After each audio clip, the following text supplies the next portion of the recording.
फुलका हामीले दिएका मेची महाकाली पहाड हिमाल अखण्ड। धन्यवाद।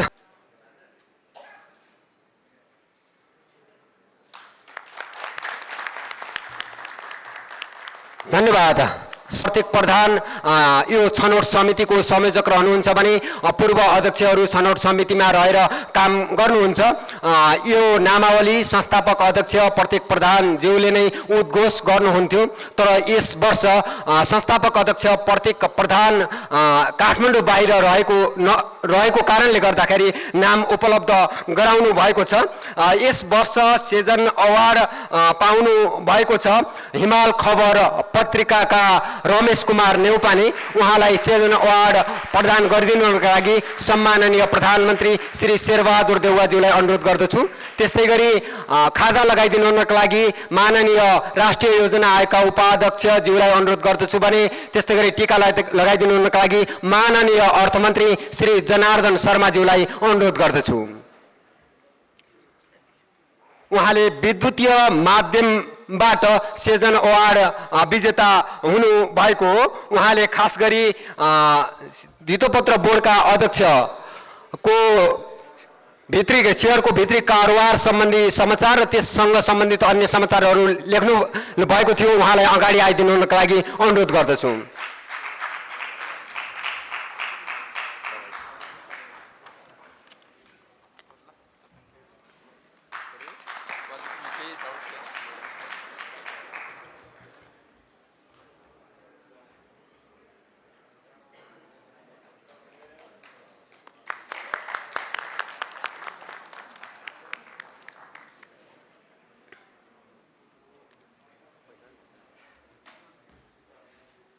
त्यस्तै गरी छापा माध्यमबाट अन्नपूर्ण पोस्टकी सुनिता कार्कीले सेजन अवार्ड विजेता रहनु भएको छ। उहाँलाई पनि अगाडि आएर अवार्ड ल्याइदिनु हुनका लागि अनुरोध गर्दछु।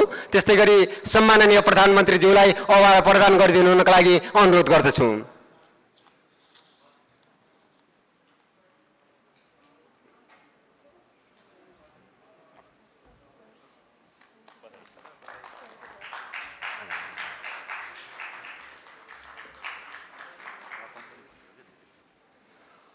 उहाँहरूलाई जनै 50-50 1 लाख रुपियाँको सेजन अवार्ड हो। दुईजनालाई जनै 50-50 हजार रुपियाँ हामीले प्रोत्साहन स्वरूप उपलब्ध गराएको बेहोरा जानकारी गराउन चाहन्छु।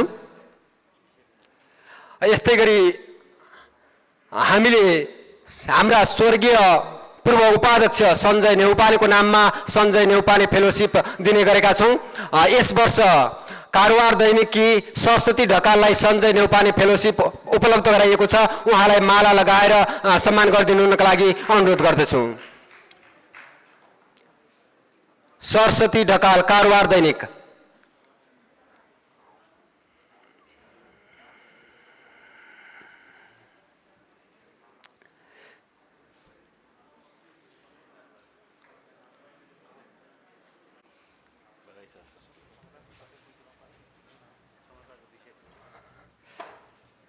त्यस्तै गरी सेजन हाइड्रो सोल्युसन फेलोशिपबाट नागरिक दैनिकका हिमाल लम्सालले पाउनु भएको छ। उहाँलाई पनि माला लगाएर सम्मान गरिदिनुका लागि अनुरोध गर्दछु।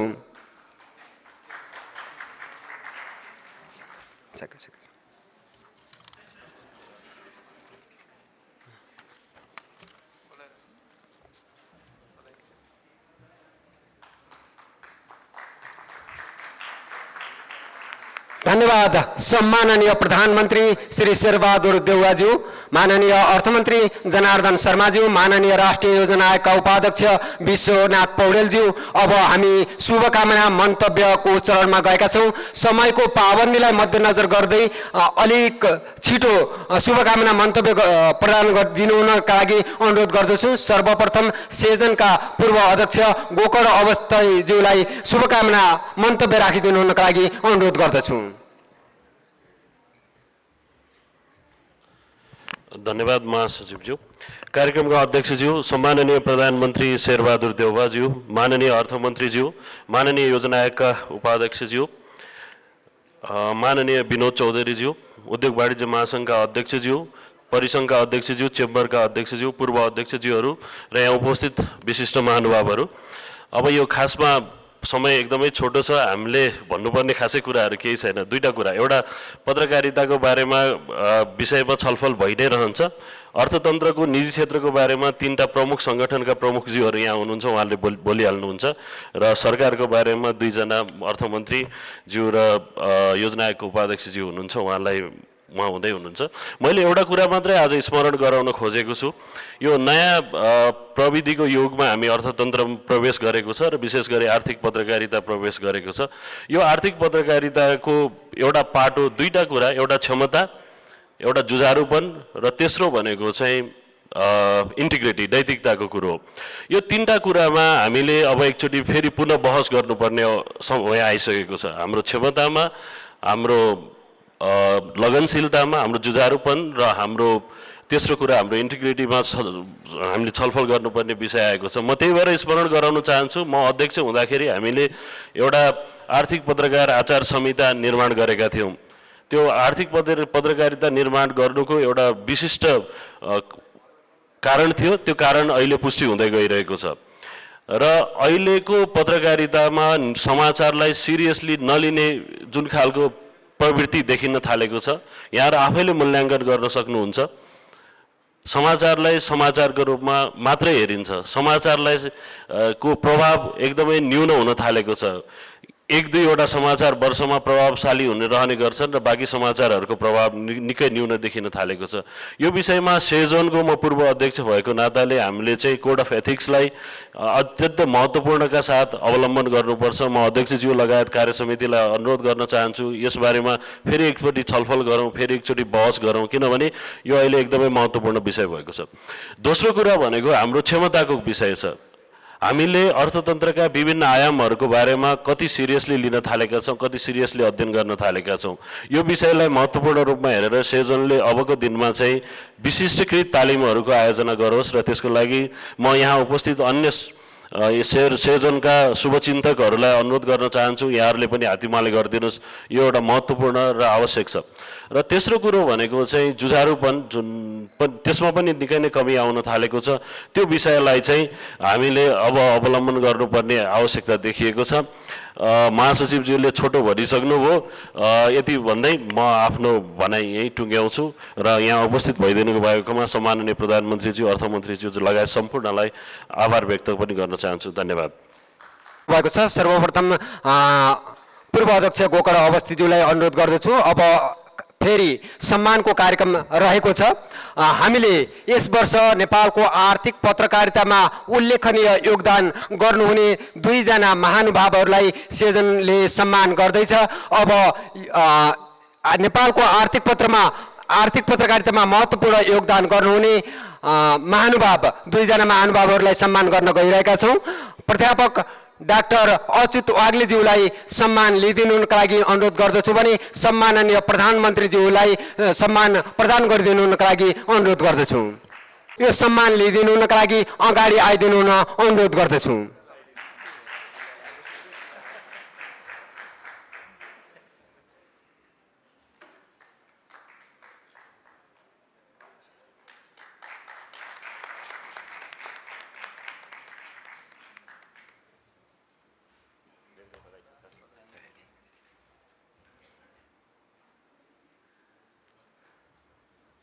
सेजन अवार्ड तथा सम्मान पाउनुहुने सम्पूर्ण महानुभावहरूलाई हार्दिक बधाई दिन चाहन्छु।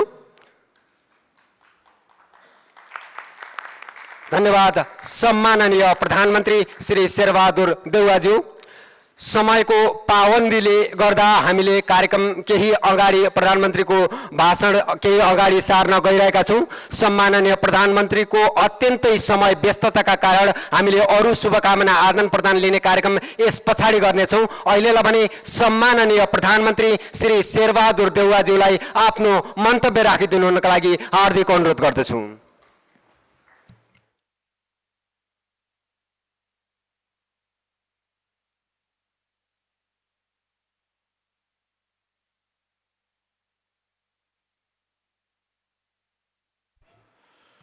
Did you? राष्ट्रिय योजना आयोगका उपाध्यक्षज्यू, निजी क्षेत्रका प्रतिनिधिजीहरू र अहिले सम्मानित व्यक्तिहरू, पत्रकार साथीहरू, महिला तथा सदस्य, राजनीतिक रूपमा बहुदलीय प्रजातन्त्रको स्थापनापछि मुलुकमा आर्थिक क्षेत्रमा खुला बजार नीतिको सुरुवात भएको हो। अर्थतन्त्रको धेरै क्षेत्रमा सरकारी एकाधिकारको अन्त गरी निजी क्षेत्रलाई खुला गरियो। विदेशी लगानी भेट्याउन सहज कानुनी व्यवस्था भयो। त्यसैले लगानीकर्ताको मनोबल बढ्नुका साथै मुलुकमा आर्थिक गतिविधिहरू बढ्दै गए। मुलुकको आर्थिक नीतिमा सुधार गरिएको केही वर्षसम्म उत्साहपूर्ण रूपमा निजी लगानीमा वृद्धि भएको थियो। औद्योगिक, ब्याङ्क तथा वित्तीय संस्थाहरू, वायु सेवा कम्पनी, जलविद्युत मात्रै होइन, स्कुल, कलेज, विश्वविद्यालय, सडक, विद्युत, खानेपानी र अस्पतालहरूमा समेत निजी क्षेत्रले तिनै आर्थिक सुधारका जगमा टिकेर उदाहरणीय काम गरेको छ। सरकार तथा निजी क्षेत्रले गरेको कमी कमजोरीलाई उजागर गर्ने,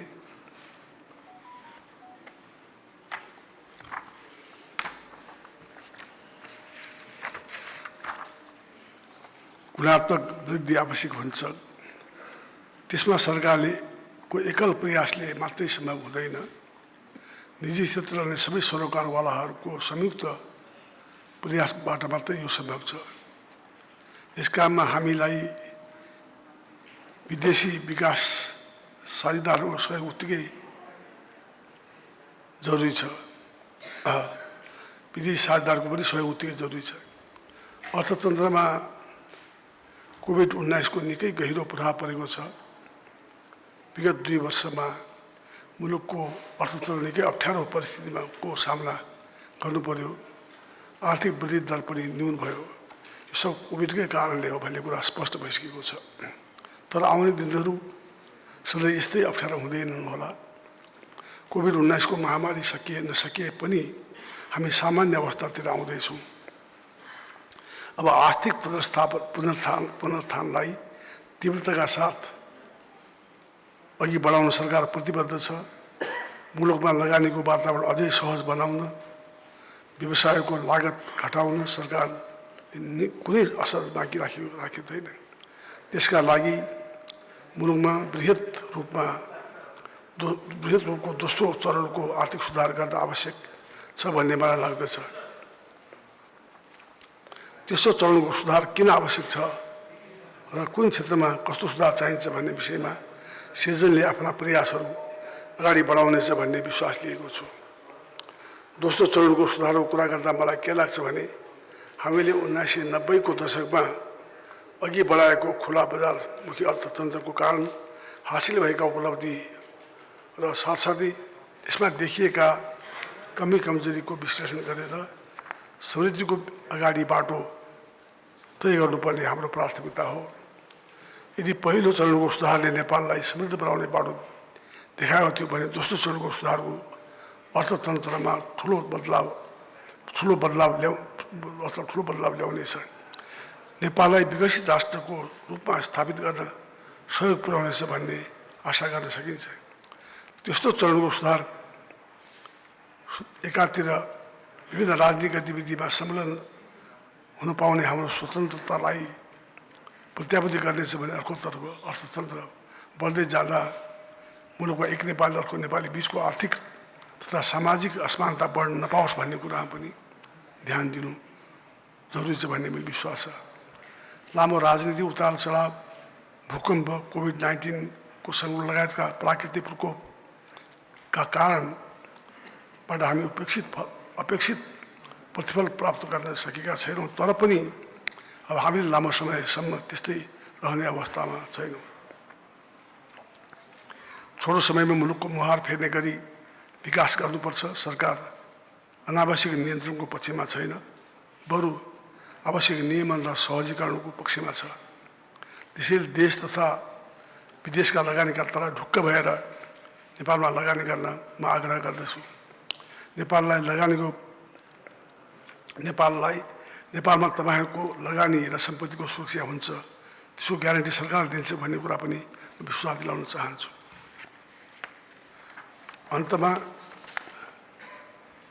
यहाँ सम्मानित हुनुहुने, पुरस्कृत हुनुहुने व्यक्तिहरूलाई, पत्रकार साथीहरूलाई हार्दिक बधाई तथा शुभकामना व्यक्त गर्न चाहन्छु।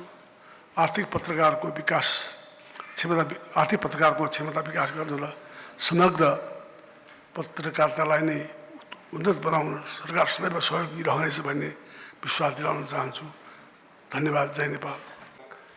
विकास र रूपान्तरणको महत्त्वपूर्ण सहयात्रीको रूपमा रहेको आर्थिक पत्रकार समाज सिर्जनको 25 वर्ष पुरा भएको अवसरमा यहाँहरू सबैमा हार्दिक बधाई तथा शुभकामना म भन्न चाहन्छु।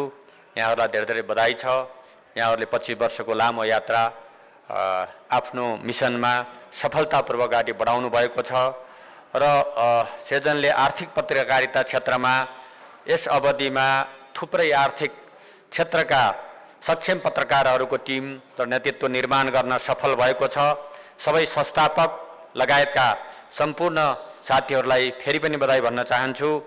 यो एउटा यस्तो पत्रकारिता क्षेत्रको एउटा विशेष विधा हो। राष्ट्र र जनतासँग अत्यन्त सरोकार राख्ने यो क्षेत्रमा भएको यो प्रगति र यहाँहरूले निर्वाह गर्नुभएको भूमिकाको लागि र भूमिकाको म हार्दिक प्रशंसा गर्न चाहन्छु। नेपालको अर्थतन्त्रका क्षेत्रमा धेरै चुनौतीहरू छन्। यहाँ महत्त्वपूर्ण प्रकाशन पनि यहाँहरूले प्रकाशन गर्नुभएको छ, त्यसको लागि पनि बधाई दिन चाहन्छु। मुख्य कुरा हामी एउटा अहिलेको कोभिड महामारीको सङ्कटबाट, त्यसको पनि नयाँ नयाँ भेरिएन्टहरू आइरहेको एउटा त्यसको प्रभावबाट अर्थतन्त्र अझै सङ्कटग्रस्त छ। यी भेरिएन्टहरू नयाँ नयाँ आइरहँदा यो अनुसन्धानकर्ताहरूले अनुसन्धान गरिराखेका होलान्, यसको यथार्थ आउला पनि। यो मानव सभ्यताका विरुद्ध, मानव जातिका विरुद्ध एउटा बायोलोजिकल वार यो सुरु भएको जस्तो देखिन्छ।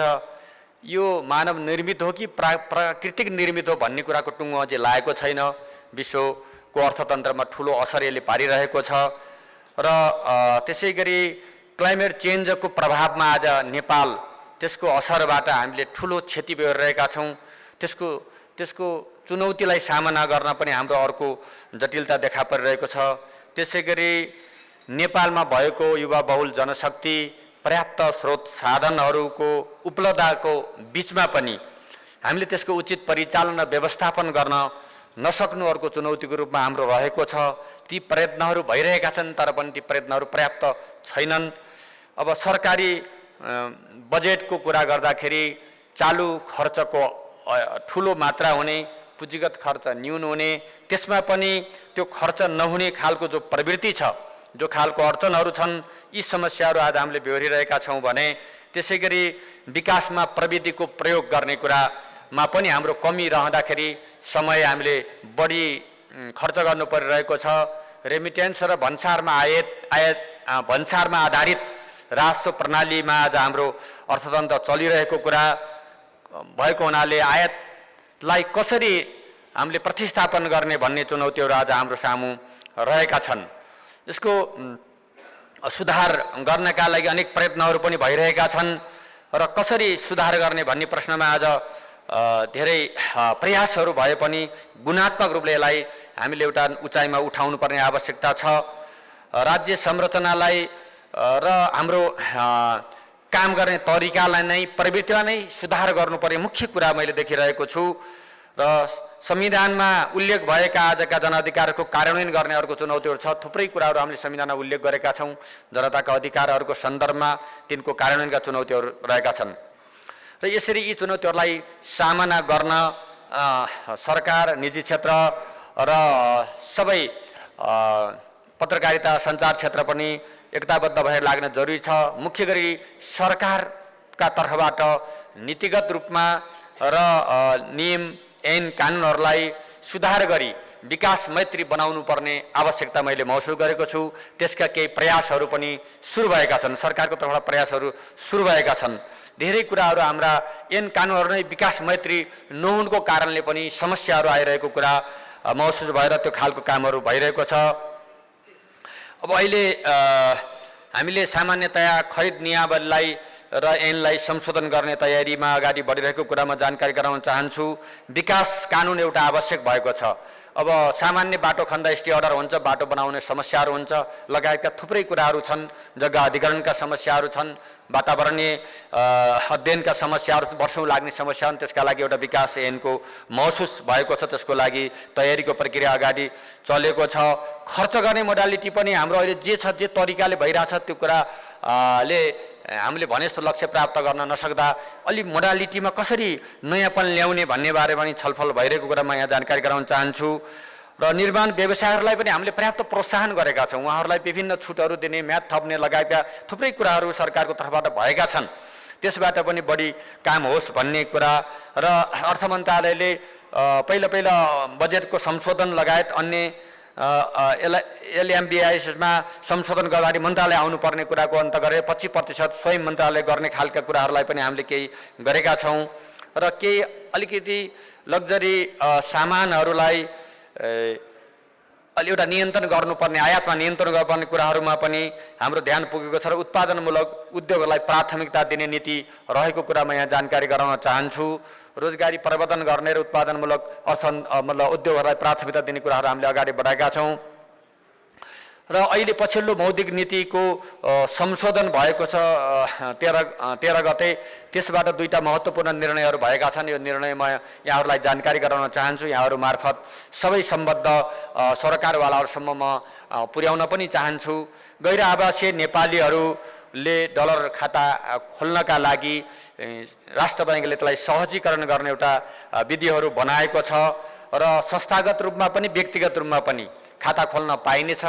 न्यूनतम $5,000 को खाता खोल्न पाइने र त्यो मुद्दती खाता 1 वर्षको हुनेछ र त्यसको लागि बचत खाता पनि खोल्ने र ब्याज त्यसरी सम्बन्धित देशमा फेरि 1 वर्षपछि पैसा फिर्ता लिन पनि पाउने, बचतबाट ब्याजबाट आएको पैसा पनि फिर्ता लिन पाउने व्यवस्था पनि गरिएको छ। बैङ्क प्रणालीबाट ल्याउने र लैजाने विधिलाई पनि सुनिश्चित गरेको कुरा म जानकारी गराउन चाहन्छु। यसले NRNहरू र उहाँहरूसँग सम्बद्ध संस्थाहरू, 1 वा 2वटा संस्थाहरूले पनि संस्थागत रूपमा पनि खाता खोल्न पाउने व्यवस्था, डलर खाता खोल्न पाउने व्यवस्था गरेको छ।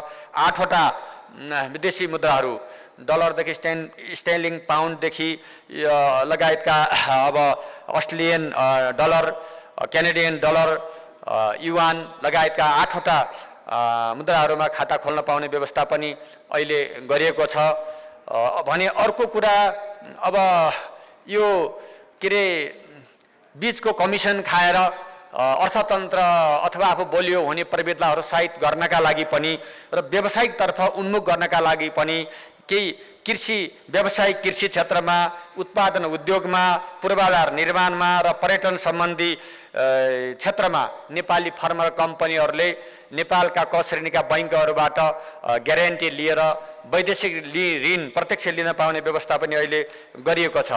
यी सामान्य सुधारहरू अहिले गरिरहेका छन्। मुख्य कुरा हामीसँग भएको साधन स्रोतहरूलाई उपयोग गर्ने, परिचालन गर्ने र त्यसलाई राष्ट्रको आम्दानी अथवा उत्पादन क्षेत्रमा लगाउनका लागि हामीले केही प्रवृत्तिगत सुधारहरू गर्नुपर्नेछ। भ्रष्टाचारहरूलाई न्यून गर्दै पारदर्शितालाई स्थापित गर्दै जाने कुराहरू आजका महत्त्वपूर्ण कुराहरू छन् भने जनतालाई विकासमा सहभागी बनाएर जनताको तागतसहित विकास निर्माणलाई अगाडि बढाउने हो भने हामीले छोटो समयमा प्रगति गर्न सक्ने अवस्था छ। हुन त हामीसित पर्याप्त मात्रामा उत्पादन नहुँदा पनि विद्युत खेर गइरहेको छ, पर्याप्त उत्पादनै भइरहेको छैन, खेर गइरहेको छ। त्यसलाई उपभोग गर्न सक्ने, उपयोग गर्न सक्ने क्षमताको वृद्धि आम जनताको, राष्ट्रको गर्नुपर्ने आजका चुनौतीहरू छन्। विद्युत क्षेत्र नै आज त्यसको खपत नै महत्त्वपूर्ण एउटा क्षेत्र हो, पर्यटन क्षेत्र एउटा महत्त्वपूर्ण क्षेत्र हो। त्यसकारणले यी क्षेत्रहरूमा विशेष प्राथमिकता दिनुपर्ने आवश्यकता छ। यसरी हामी एउटा सहकार्य र साझेदारीमा निजी क्षेत्र, सरकार र अन्य सञ्चार क्षेत्र लगायतका सबै क्षेत्रहरूको एउटा सहकार्य मात्रै हामी अगाडि बढ्न सक्छौँ। अघि सम्माननीय प्रधानमन्त्रीले भन्नुभएको कुराको स्पिड पनि मैले त्यही नै बुझेको छु। त्यस कारणले यतातिर लगानीलाई प्रोत्साहन गर्ने नीति सरकारको रहेको, अर्थ मन्त्रालय त्यो खालको नीतिहरू निर्माण गरेको कुरा पनि यहाँहरूलाई जानकारी गराउँदै सेजनले खेलेको भूमिका र सकारात्मक कुराहरूलाई स्थापित गर्ने र नीतिगत भ्रष्टाचार लगायतका तमाम कुराहरूमा आउने समस्याहरूलाई उजागर गर्ने कुरामा यो आफ्नो बाटोमा अगाडि बढ्नेछ भन्ने कुरा समेत राख्दै यहाँहरूको उत्तरोत्तर प्रगतिको हार्दिक शुभकामना सहित यहाँको क्षमता वृद्धि लगायतका अन्य सहयोगहरू अर्थ मन्त्रालयले गर्ने कुरामा पनि प्रतिबद्धता म यहाँ राख्दै बिदा हुन्छु। धन्यवाद, नमस्कार। का अध्यक्ष महोदय, मञ्चमा आसीन राष्ट्रिय योजना आयोगका माननीय उपाध्यक्ष डाक्टर विश्व पौडेलज्यू, एफएनसीसीआई, सीएनआई एवं चेम्बरका अध्यक्ष साथीहरू, सेजनका पूर्व अध्यक्षज्यूहरू, पदाधिकारी साथीहरू, दर्शक दीर्घामा बस्नुभएका थुप्रै विशिष्ट अतिथिगण, भर्खरै सम्मानित, चिरपरिचित, स्पष्ट आफ्ना विचारका लागि सुपरिचित डाक्टर वाग्ले राजीवजी, सेजनसँग जोडिनुभएका आर्थिक क्षेत्रका मुद्दाहरूलाई आर्थिक क्षेत्रकै व्यक्ति वा संस्थाहरूभन्दा पनि अझ बढी सशक्त आवाजमा निरन्तर कुनै पनि प्रकारको उतार चढावमा नफसिकन, कुनै पनि प्रकारको राजनीतिक परिवर्तनको कारणले आफ्नो विचारमा, त्यो दृष्टिकोणमा र त्यो दिशामा परिवर्तन नल्याइकन निरन्तर लडिरहने पत्रकार साथीहरू, यहाँलाई सबभन्दा पहिला म यो सेजनको 25औं वार्षिक साधारण सभाको लागि यो अत्यन्तै महत्त्वपूर्ण अवसरमा म बधाई दिन चाहन्छु। मेरो सेजनसँग र तपाईहरू सबैसँग मलाई लाग्छ कि दुवै जेनेरेसनका चाहिँ पत्रकार मित्रहरूसँग, सबै यहाँ मञ्चमा आसीन पूर्व अध्यक्षज्यूहरू लगायत अहिलेको यो नयाँ युवा जमातसँग सधैँ नै एउटा नजिकको सम्बन्ध रह्यो। र मैले जहिले पनि भन्ने पनि गरेको छु कि सेजनले एउटा इन्टिग्रिटी, एउटा नैतिक आफ्नो धरातलमा उभिएर, केही अपवादहरू होलान्, त्यो हरेक समाजमा हुन्छन्, तर मूलतः चाहिँ एउटा इन्टिग्रिटीको प्लेटफर्ममा उभिएर सधैँ नै उदार अर्थतन्त्रको पक्षमा एउटा बलियो निजी क्षेत्र, र निजी क्षेत्र भन्दाखेरि हामी यहाँ उभिएका, बसिएका, देखिएका उद्योगी व्यापारी मात्र होइनौँ। त्यसमा कृषक पनि पर्छन्, शिक्षक पनि पर्छन्, विभिन्न सेवा क्षेत्रमा लागेकाहरू, विशिष्ट व्यक्तिहरू पनि पर्छन्। ती सबैको पक्षमा लडाईँ तपाईहरूले लड्नुभयो, निरन्तर लड्नुभयो। तपाईहरूको क्वालिटेटिभ डेभलपमेन्ट हुँदै गएको कुरा मैले त्यो स्थापना कालदेखि हर दिन देख्दैछु। त्यसको लागि म थप तपाईहरूलाई बधाई दिन चाहन्छु। मलाई लाग्छ कि 2048 सालमा नेपाली कांग्रेसको सरकारले त्यो बेलामा जुन एउटा उदार अर्थतन्त्रको बाटोलाई अगाडि बढायो, जसलाई हामीले फर्स्ट जेनेरेसनको रिफर्मको संज्ञा दिने गरेका छौँ, त्यसको पृष्ठभूमिमा त्यसलाई अगाडि बढाउने क्रममा राष्ट्रलाई नै जोड्नका लागि, एउटा मानसिकता तयार पार्नका लागि private sector led market economy र एउटा कन्ट्रोल्ड इकोनोमीका पक्षधरहरूको बीचमा एउटा गहिरो, कहिले नसिद्धिने एउटा निरन्तर अन्तर्विरोधलाई चिर्नका लागि बहुतै महत्त्वपूर्ण भूमिका खेल्यो। फलस्वरूप त्यो बेला गरिएका ती चेन्जेसहरूले 35% GDP को लगभग 7वटा नयाँ क्षेत्रलाई खुला रूपमा सञ्चालन हुन सक्ने वातावरण बनायो, टिप्पणी तन्त्र र लाइसेन्स राजको अन्त गर्यो धेरै हदसम्म,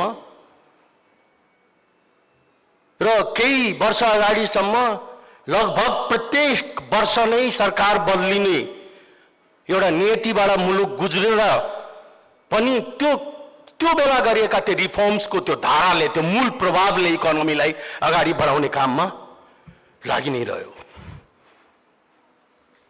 त्यो अर्को मलाई लाग्छ कि सेजनको बहुत महत्त्वपूर्ण उपलब्धि थियो र छ पनि। अहिले भर्खरै यो यहाँ प्रकाशित यो सोभिनिर चाहिँ पल्टाउने क्रममा मैले डाक्टर विश्व पौडेलको एउटा आर्टिकल देखेँ।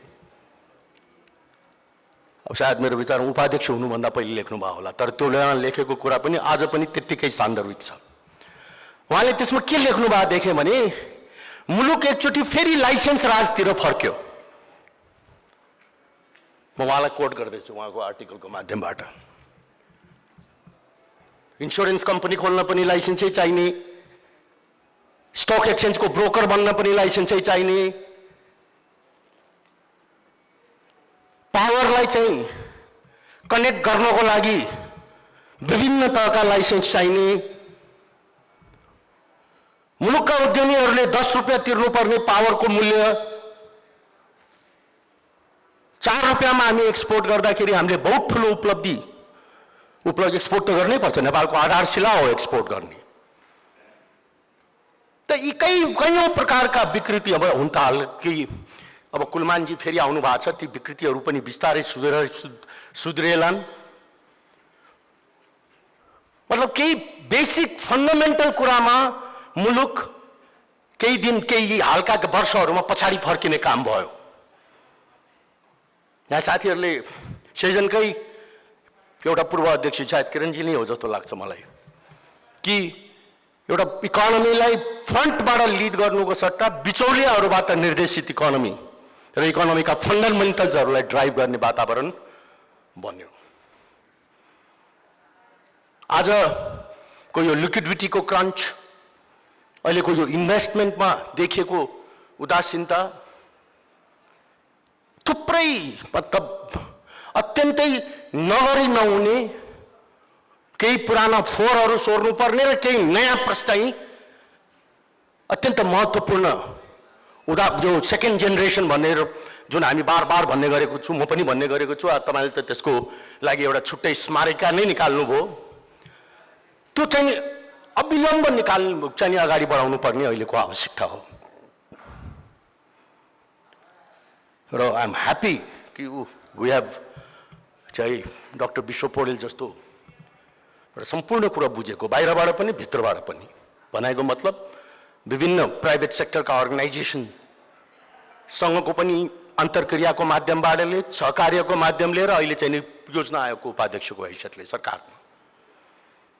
त्यस्तै गरिकन माननीय अर्थमन्त्रीज्यू जानुभयो, एउटा कोअलिसनको गभर्मेन्ट हो, कोअलिसनका गभर्मेन्टका आफ्नै चाहिँ चुनौतीहरू हुन्छन्, तर त्यसको बावजुद पनि म उहाँलाई कङ्ग्रेचुलेट गर्छु कि उहाँ केही बोल्ड डिसिजन्सहरू गर्न खोजिराख्नु भएको छ। त्यो बोल्ड डिसिजन गर्न सक्ने एउटा राजनीतिक चाहिँ एउटा विल पावरलाई डाक्टर विश्व पौडेल जस्तो एउटा को अनुभवले यदि दोहोऱ्याउन सक्यो भने र कोअलिसनका पार्टनर्सहरूको बीचमा एक प्रकारको चाहिँ सहमति, एक प्रकारको चाहिँ हो, हामीले चाहिँ फेरि एकचोटि यो इकोनोमीलाई अत्यन्तै फराकिलो बनाउनु पर्दछ, फेरि एकचोटि चाहिँ खडा गरिएका चाहिँ विभिन्न प्रकारका आइरन गेट्सहरूलाई भत्काउनु पर्दछ। काम गर्ने मान्छेलाई चाहिँ केवल काममा मात्रै लागिरह्यो भने पनि काम गर्न सक्ने वातावरण बनाउनु पर्दछ र ती काम गर्न त्यस्तो यदि राज्यले चाहिँ अङ्गीकार गरेका ती खुला नीतिहरूलाई अगाडि बढाउने क्रममा कसैले त्यसलाई मिसयुज गर्छ भने त्यसलाई टेम गर्नका लागि, कन्ट्रोल गर्नका लागि ती रेगुलेटिङ एजेन्सिजहरूलाई पनि बलियो बनाउनु पर्दछ। एक दुई चाहिँ आइसोलेटेड एक्जाम्पललाई अगाडि सारेर त्यो सेक्टरकै ढोका थुन्नु भनेको त्यो राज्यलाई विकासको बाटोमा अगाडि बढ्नुबाट थुन्नु हो। They cannot be taken as the basis. त म अहिलेको यो वर्तमान नेतृत्वलाई, सेजनलाई, जसले एकदम स्पष्टसँग अघि पनि मैले भने पहिलो चाहिँ नि यो रिफर्मको पक्षमा उभियो। फेरि एकचोटि म आह्वान गर्न चाहन्छु कि तपाईँहरूको अगाडि पनि ती उन्नति, ती चुनौतीहरू त्यत्तिकै गहन छन्। यसलाई एउटा नयाँ दिशा दिनका लागि यो चाहिँ कोअलिसन सरकारको म फेरि दोहोऱ्याउन चाहन्छु कि अलिकति कोअलिसन सरकारका आफ्नै चुनौतीहरू हुन्छन्। त्यो चुनौतीहरूलाई चिर्नका लागि कोअलिसन गभर्मेन्टका के ठाउँमा बसेका पोलिसी मेकर्सहरूको हात बलियो पार्नका लागि स्पष्टताका साथ एक भइकन तपाईँहरूले फेरि एकचोटि त्यो पुस गर्नुपर्ने आवश्यकता छ। र त्यसरी मात्रै यो सेकेन्ड जेनेरेसनको चाहिँ रिफर्म अगाडि बढ्ला भन्ने मेरो आफ्नो बुझाइ र मान्यता हो। र म तपाईँहरूलाई त्यो तपाईँहरू गर्न सकुन्, त्यो गर्न तपाईँहरू सक्षम हुनुहोस् भन्ने शुभकामना दिँदै यो 25 वर्षको अत्यन्तै सफल यात्रा भन्छु म।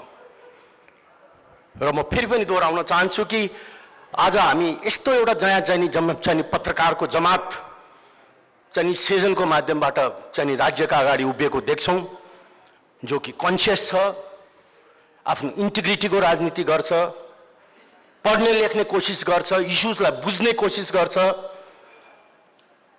र सही कुरालाई जनताको अगाडि राख्न खोज्छ। त्यो अत्यन्तै महत्त्वपूर्ण पाटो हो। फेरि एकचोटि यो महत्त्वपूर्ण अवसरमा मलाई बोल्न दिनुभयो र बोल्न पनि अलिकति पालो मिचेरै बोल्न दिनुभयो, त्यसको लागि धन्यवाद दिँदै म यहाँबाट बिदा पनि हुन चाहन्छु। उनका पूर्व अध्यक्षज्यूहरू, यहाँ उपस्थित रहनुभएका विशिष्ट अतिथिज्यूहरू, पत्रकार मित्रहरू, महिला तथा सज्जनवृन्द, यो सेजनको रजत जयन्ती यो 25औं वर्षको उपलक्ष्यमा मलाई आज चेम्बरको तर्फबाट जुन 2 शब्द राख्ने मौका दिनुभयो, यसको लागि म यहाँलाई धन्यवाद दिन चाहन्छु। र यो संस्थाले आफ्नो स्थापना कालदेखि एउटा मुलुकको अर्थतन्त्रलाई सुदृढ बनाउन, चलायमान बनाउन सरकार, निजी क्षेत्र र जनस्तरमा सत्य तथ्य एउटा समाचार सम्प्रेषण गरी जुन सेवा प्रदान गरेको छ, यो निकै सराहनीय छ। र यो संस्थाले आउँदो दिनहरूमा पनि यसलाई निरन्तरता दियोस् र मुलुकलाई अझ भर्खर पूर्व वक्ता चाहिँ व्यक्तित्वज्यूहरूले भन्नुभयो कि यो नीतिगत एउटा चाहिँ पोलिसीमा दलाली गरेर चाहिँ अर्थतन्त्रमा चाहिँ चलखेल गर्ने तत्त्व बिचौलियालाई कसरी निराकरण गर्न सकिन्छ भन्ने कुरातिर यो संस्थाले पहल गरोस् भन्ने कुरा म राख्न चाहन्छु। र धेरै कुरा त आइसकेको छ। अहिले तत्काल र तत्कालको रूपमा हाम्रो देशमा एउटा अहिले भोगिरहेको आम उद्यमी व्यवसायीले एउटा समस्या चाहिँ एउटा तरलताको अभाव हो। र अर्को चाहिँ यो भर्खरै यो इन्सुरेन्स सेक्टरमा नयाँ किसिमको एउटा ट्रेड आएको छ। र यसलाई हुन त प्रधानमन्त्रीज्यू र चाहिँ मान्य अर्थमन्त्रीज्यूलाई पनि म सुनाउने पक्षमा थिएँ, तर उहाँहरू गइसक्नुभयो। मेरो कुरालाई तपाईँहरूले चुरुस्त दुरुस्त साथ उहाँहरूको कानमा पुग्ने गरी लेखिदिनु होला भन्ने पनि म अनुरोध गर्न चाहन्छु। र विशेष गरी यो तरलता अभावको लागि जुन राष्ट्र ब्याङ्कले यो सिडी रेसियो जुन 90%मा ल्यायो, त्यो ल्याउँदा साथै ब्याङ्कहरूमा पैसा जम्मा गर्ने तानातान गरेर हामी घरमा बसिरहेछौँ। अझै पनि हामी रोगी नेपाल छौँ, निरोगी बनेको छैन विगतको वर्षमा जस्तै भन्दाखेरि ब्याज दर 2-3% बढेको छ। र यसलाई हामीले चेम्बरको तर्फबाट लिखित सुझाव पनि राष्ट्र ब्याङ्कमा पठाएछौँ कि या त सिसिडी रेसियो विगतमा जसो 85%मा कायम गरियोस्, अन्यथा यो सिडीलाई 90 होइन 95मा पुर्याउनु पर्यो भनेर चाहिँ हामी लिखित सुझाव दिएका थियौँ। यो कुरा हामीले विभिन्न हाम्रो चाहिँ उद्यमी व्यवसाय र चाहिँ अर्थशास्त्रीहरूसँग चाहिँ सल्लाह गरेर पठाएका हौँ। र यो कुरा चाहिँ कार्य हाम्रो एउटा नियामक संस्थाहरूको चाहिँ के रहेछ भनेदेखि आफूले नीति फ्यालिदिने र सकेसम्म त्यसमा ब्याक नहुने, तर मुलुकको हितको लागि के कुरा छ भनेदेखि गर्नुपर्छ र सम्बन्धित स्टेक होल्डरसँग पनि सरसल्लाह लिनुपर्छ भन्ने मेरो भनाइ हो। र चाहिँ उहाँहरूको एउटा सानो मिस्टेकले गर्दाखेरि आज 2-3% ब्याज दर बन्नु भनेको हाम्रो यो जिडिपी र चाहिँ कारोबारको हरेक मूल्यमा 20 देखि 30% त्यसरी नै मूल्य बढ्न जान्छ। किनभने ब्याङ्क ब्याज थप्नु पर्यो र उद्यमीले पनि आयातकर्ताले पनि निर्यातकर्ताले पनि यसरी चाहिँ मूल्य वृद्धि हुने काम सरकारले या राष्ट्र ब्याङ्कले एउटा सम्बन्धित स्टेकहोल्डरसँग यसरी सल्लाह गरेर मात्र लागू गर्नुपर्छ।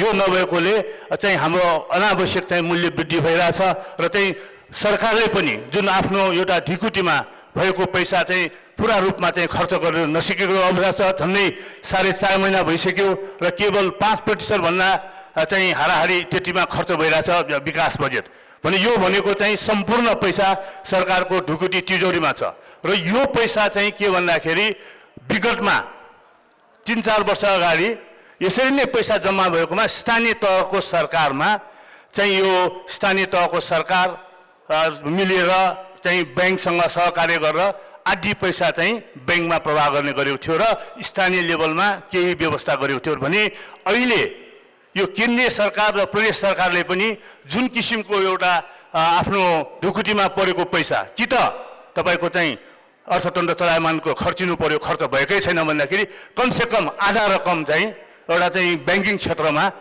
डिपोजिटको लागि पठाइदिने र चाहिँ अर्थतन्त्र चलाएर गर्नुपर्छ भन्ने कुरा चाहिँ यो सरकार समक्ष यो मेरो भनाइ पुर्याइदिनु हुन यो मिडियाका साथीहरूलाई र यो सेजनलाई अनुरोध गर्न चाहन्छु भनेदेखि र अर्को कुरा मैले थप्न चाहेको कुरा चाहिँ के छ भन्दाखेरि नीतिगत तपाईँको चाहिँ कुरामा एउटा बिचौलियाको कारणले अहिले भन्ने कुरा आइरहेछ मिडियामा भर्खरै पूर्ववक्ता साथीहरूले पनि भन्नुभयो कि अहिले जुन यो बिमा क्षेत्रमा जुन रिइन्सुरेन्सको कुरा आइरहेछ त्यो रिइन्सुरेन्स चाहिँ यहाँ नेपालमा 2टा पुनर्बिमा कम्पनी छ जसको चाहिँ पुँजी छ 17 अर्ब भन्दाखेरि त्यो सम्पूर्ण यहाँ हाम्रो 39वटा जीवन बिमा र निर्जीवन बिमा कम्पनीहरू छन्। उनीहरूको सम्पूर्ण त्यो बिमा निर्जीवन बिमालाई कम्पलसरी दिनुपर्ने भन्दाखेरि हाम्रो 25औं-30औं वर्षदेखि अन्य बिमा कम्पनीहरूसँग इन्टरनेसनल रिसँग भएको एउटा सम्बन्ध अरबौं रुपियाँ त्यतिबाट गइसकेका छ। एक ब्याक यो बन्द गरेर दिनुपर्ने भन्ने निर्देशन आयो। यो गर्नको लागि राष्ट्रको हितको पक्षमा के छ भने छलफल गरौँ, बसौँ। तर समितिले 81 यसरी नीति लादेर जुन कुरा चाहिँ हाम्रो 2टा रिइन्सुरेन्सबाट 17 अरबको पुँजी छ भने रिस्क चाहिँ खरबौंको छ। यो खरबौंको रिस्क नेपालले बेहोर्न सक्छ र अमेरिकाले पनि तपाईँको 2001मा जुन ट्विन टावरमा तपाईँको चाहिँ भयो एट्याक भएपछि त्यो रिइन्सुरेन्स यदि अमेरिकाले यत्रो विश्वको धनी मुलुक उसले आफैले होल्ड गरेको पनि कोल्याप्स हुन्थ्यो। अमेरिका जस्तो मुलुकले पनि त्यो बेलामा विभिन्न अन्य मुलुकहरूमा पनि रिइन्सुरेन्स गरेको रहेछ र कभर भयो भन्दाखेरि हाम्रो देशमा हाम्रो जस्तो सानो अर्थतन्त्र भएको मुलुकमा यस्तो किसिमको नीति आउनु र चाहिँ सम्बन्धित चाहिँ निकायसँग छलफल बिना यसरी ल्याउँदाखेरि चाहिँ मुलुक कहाँबाट कहाँ पुग्छ र कसरी चाहिँ यो एउटा इन्भेस्टमेन्ट वातावरण बन्छ यो मुलुकमा भन्ने कुरातिर चाहिँ ध्यान पुगोस् भन्ने कुरा सरकारलाई म आग्रह गर्न चाहन्छु र चाहिँ यो विषयमा कृपया सेजनको साथीहरूले पनि उठाइदिनु होला। यसको छलफलको लागि र राम्रोको लागि हामी मुलुकको हितको पक्षमा छ भने हामी तयार र तत्पर छौँ भन्ने धेरै कुरा अरू साथीहरूले पनि राखिसक्नु भएको छ। मलाई यो 2टा एजेन्डामा चाहिँ विशेष खट्किरहेको छ र अरू साथीले पनि नयाँ नयाँ कुरा छ भने राख्नु होला र यही यो सेजनको आजको यो 25औं जुन यो वर्षगाँठ मनाइरहेको छ उहाँ यहाँहरूको चाहिँ वर्षभरि नै एउटा चाहिँ रजत जयन्ती मनाउने एउटा कार्यक्रम छ। यसको लागि नेपाल चेम्बर अफ कमर्सको तर्फबाट यहाँलाई हार्दिक बधाई र चाहिँ सहयोग गर्न चाहन्छ भन्ने कुरा राख्दै मेरो भनाइ यही टुङ्गाउँछु। हस्, धन्यवाद। भन्दा बढीलाई औपचारिक क्षेत्रमा रोजगारी दिन सक्छौँ र व्यापार घाटालाई कसरी आधी भन्दा कम गर्न सक्छौँ भन्ने कुराहरू हामीले राखेका छौँ र यसमा हामीले लिनुपर्ने 100वटा प्राथमिकता क्षेत्रलाई हामीले विस्तृत त्यसलाई अध्ययन गरेका छौँ र यो नेतृत्व जुन उद्योग वाणिज्य महासङ्घमा नेतृत्व छ उनीहरूले 40वटा यही कार्यकालमा यसमा काम सुरु पनि गरिसकेका छन् भन्ने कुरा मैले राख्न खोजिरहेको छु। यसैमा यो जुन हाम्रो भिजन पेपरमै 14वटा यस्ता कानुनहरू छन् जसलाई सुधारको आवश्यक छ। यसमा हामीले 3 महले पनि बनाइसकेका छौँ। हामी पर्खिरहेका छौँ। हामी चाहन्छौँ देशमा औद्योगिकरण गर्नको लागि, देशमा व्यापार घाटा कम गर्नको लागि, तर मैले यहाँ भन्नै पर्छ अहिलेसम्म पनि 3-4 महिना भइसकेको छ हामीले उद्योग वाणिज्य तथा आपूर्ति मन्त्री पाएका छैनौँ। यसले यो क्षेत्र अहिले पनि अन्योलमा परेको छ, यो क्षेत्र प्राथमिकतामा परेको छैन जस्तो पनि मलाई लाग्छ। अहिले हामीले कहिले पनि नभोगेको महामारीमा छौँ, अर्थतन्त्र तङ्ग्रिन त थालेको छ, तर केही क्षेत्रहरू यस्ता छन् जुन अझ पनि धेरै समस्याग्रस्त छन्। जस्तै उदाहरणको लागि पर्यटन एउटा क्षेत्र छ, मिडिया जसमा तपाईहरू लाग्नु भएको छ मिडिया अर्को क्षेत्र छ, एन्टरटेनमेन्ट मनोरञ्जन एउटा क्षेत्रमा रहेको छ भने अर्को एउटा क्षेत्र साना र मझौला उद्योगी व्यवसायहरूको रहेको छ, उनीहरूको समस्या पनि अहिले यथावत रहेको छ। त्यस्तै गरेर अहिले ब्याङ्कको तरलताको समस्या, अघि पनि पूर्व वक्ताहरूले पनि भनेका छन्, यो सबै समस्याले गर्दाखेरि अहिले पनि जुन तरिकाले हामी दङ्ग्रिनु पर्ने हो, जुन तरिकाले हाम्रो अर्थतन्त्र अगाडि बढ्नुपर्ने हो, खास गरेर कोभिडको च्यालेन्ज पछि त्यो चाहिँ अहिले नभएको जस्तो पनि हामीलाई लागेको छ। हामी सबैलाई थाहा छ कोभिडले हाम्रो अर्थतन्त्रलाई ऋणात्मक बनाएको थियो 2.12%ले। अहिले सरकारले 7% को लक्ष्य लिएको छ। हामी सबैलाई यो पनि कुरा थाहा छ कि 6,75,000 युवाहरू आफ्नो विदेशमा रोजगारी गुमाएर देशभित्र फर्केका छन्। उनीहरूलाई हामीले देशमा रोजगारी दिन सकेका छैनौँ, उनीहरू फेरि फर्केर जाने क्रम बढेको छ। अहिले जुन सरकारले लक्ष्य लिएको छ 7%, त्यो 7% तब मात्र यो प्राप्ति हुन सक्छ जब हामीले तरलता व्यवस्थापन गर्छौँ। अघि मेरा पूर्ववक्ताहरूले पनि भनिसकेका छन्, सिडी रेसियोको कुरा उठाउनु भयो। हामी यो प्राविधिक सब्जेक्टमा हामी राष्ट्र ब्याङ्कलाई नै छोड्न चाहन्छौँ। हामी एउटा कुरा मात्रै निजी क्षेत्रको तर्फबाट के भन्न चाहन्छौँ भने हामीलाई तरलता उपलब्ध गराइदिनुस् सुपथ मूल्यमा। यो गर्न सक्यौँ भने पक्कै पनि अर्थतन्त्र अगाडि बढ्छ र सरकारले जुन लक्ष्य लिएको छ त्यो प्राप्ति गर्न सकिन्छ। अब यसमा सरकारको खर्च, जुन खास गरेर विकास खर्चको कुराहरू पनि छन्, जुन यो वर्ष पनि एकदमै कम भएको छ। मैले पाएको फिगर अनुसार 5% भन्दा पनि कम रहेको छ। यो चाहिँ एकदमै चिन्ताको विषय रहेको छ। कसरी तरलतालाई इम्प्रुभ गर्नुपर्छ, अब हामीले भन्नुभन्दा पनि हामी चाहन्छौँ सरकारले प्राविधिकहरू, किनभने यो समस्या नेपालको लागि युनिक छैन होला, हामी एकदमै कसियस अप्रोचमा गयो भने कसियस रिजल्टै आउँछ। हामी अलिकति रिस्क जोखिम लिन सक्यौँ भने त्यसपछि रिजल्ट्स राम्रो हुन सक्छ। प्राइभेट सेक्टरले सधैँ भन्छन् नो रिस्क नो गेन।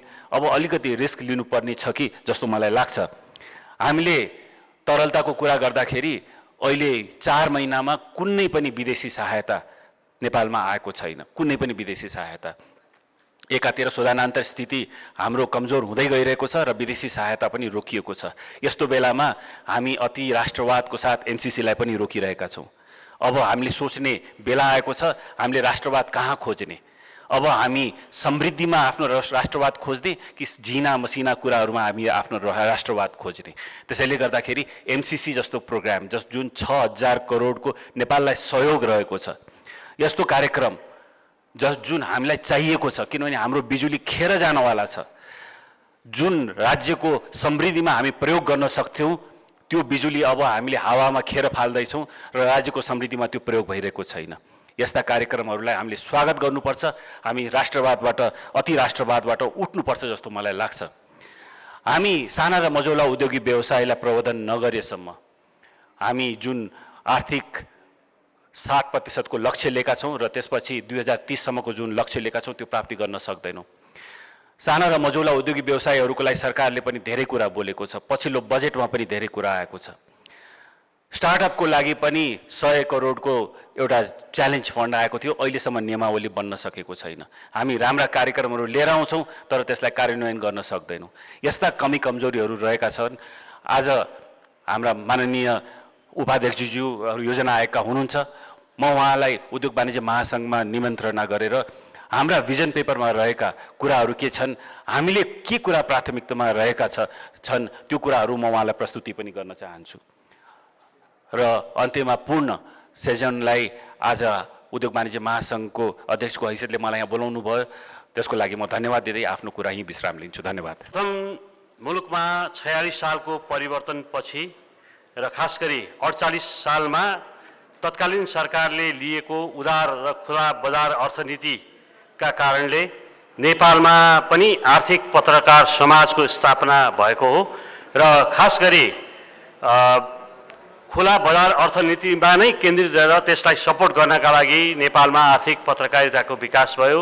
त्यो सँगै सेजनको स्थापना भयो र सेजनले खास गरी आर्थिक पत्रकारहरूको क्षमता अभिवृद्धिमा स्थापनादेखि नै सक्रिय रहँदै आयो र अहिले पनि सेजनको कस्तो भने कुनै पनि समाचारहरू सम्प्रेषण गर्नु अगाडि आफूले बुझ्यो भने त्यो समाचार राम्रोसँग सम्प्रेषण गर्न सकिन्छ भन्ने मान्यता राख्दछ सेजनले। त्यसै कारणले सेजनले सबभन्दा पहिले आफ्ना सदस्यहरूको क्षमता अभिवृद्धिलाई पहिलो प्राथमिकतामा राखेको छ र त्यसका साथै अघि पनि हाम्रो पूर्व अध्यक्षज्यूले पनि भनिसक्नुभयो, हामी आचार संहितामा पनि अलि कडाइका साथ अगाडि बढेका छौँ र सेजन एउटा व्यावसायिक संस्थाको रूपमा अगाडि बढिरहेको छ र अझ पनि आगामी दिनमा नयाँ नयाँ चुनौतीहरू थपिँदैछन्। त्यसअनुसारको आर्थिक पत्रकारिताको विकास गर्नका लागि तालिमहरूको खाँचो अहिले पनि छ, त्यसमा सरकारवाला निकायहरूको पनि सहयोग रहनेछ भन्ने म अपेक्षा राख्छु। अहिले सम्माननीय प्रधानमन्त्रीज्यूले पनि सरकारको तर्फबाट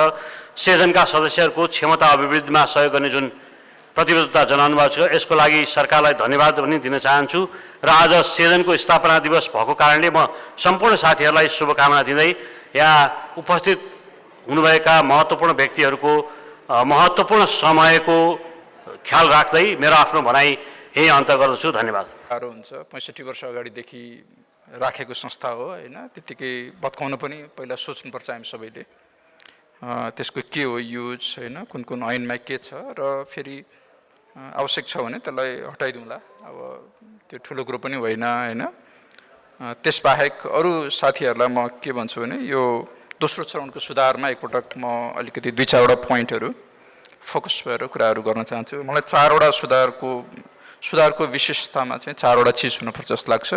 नम्बर 1, लाइसेन्स राजको सम्पूर्ण रूपमा अन्त्य हुनुपर्छ भन्ने म विश्वास गर्छु। त्यो कुन सेन्समा पनि हो भने 48 सालको हामीले कुरा गऱ्यौँ पहिला, 48 सालको लाइसेन्स राजको अन्त्य पनि 2टा महत्त्वपूर्ण घटनाहरूबाट प्रिसिडेट थियो कि त्योभन्दा अगाडि पनि हामीले जस्तो 8 सालको बजेटको एउटा सम्झौँ, 8 सालको मेन बजेट आफैमा पनि एउटा रिफर्म हो, इकोनोमिकल्ली एउटा ठुलो घटना थियो। त्योभन्दा अगाडि बजेट ल्याउने चलन थिएन, हुकुममा तजबिजमा विकास गर्ने चलन थियो। त्यो बेला लडेर आएको मान्छेहरू काठमाडौँमा घर थिएन तिनीहरूको पनि, उनीहरूले पनि चाहेको भए 1 वर्षको बजेट सजेट नल्याउँ बसेर खाउँ भने भए पनि सक्थ्यो होला। त्यो 8 सालको बजेटले पनि तपाईँलाई के भने राजपरिवारको नाममा 5 लाख रुपियाँ बजेट छुट्याइदिएको छ। महेन्द्रले शासन लिन्जेलसम्म 17 सालसम्म 5बाट 60 लाख रुपियाँ पुगेको छ, तपाईँहरूले देखिहाल्नु भएको छ होइन। तर राजाको तलब पनि त मेन्सन गर्नु पऱ्यो नि त्यसपछि होइन, मेन्सन गरियो। त्यो 8 सालको आफैमा अबदेखि राज्यको खर्च गर्ने विकास गर्ने भन्ने कुरो ट्रान्सपरेन्टली गर्नुपर्छ भनेर जुन भनिएको थियो त्यो पनि एउटा एकदम रिफर्म मतलब रिभोल्युसनरी इकोनोमिक एक्टिभिटी थियो। त्यस्तै गरेर 16 सालको जसले बजेट लिएर आयो, दुईटै संयोगले सुवर्ण शमशेरले लिएर आउनु भएको थियो। 16 सालको बजेटमा यो देशको त्यो बेलाको मेजर सम्पत्ति भनेको ल्यान्ड थियो।